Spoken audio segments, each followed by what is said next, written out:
సమగ్ర శిక్ష ఉద్యోగులను రెగ్యులరైజ్ చేయాలని డిమాండ్ చేస్తూ నల్గొండ కలెక్టరేట్ ముందు 23వ రోజు నిరవధిక సమ్మె చేశారు కాంట్రాక్ట్ కార్మికులు.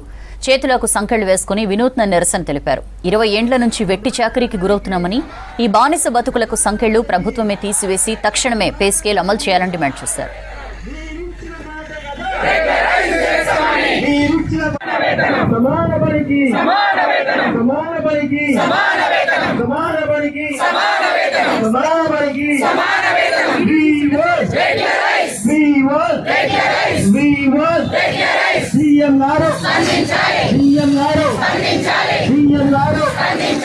ఏ పాలకవర్గమైన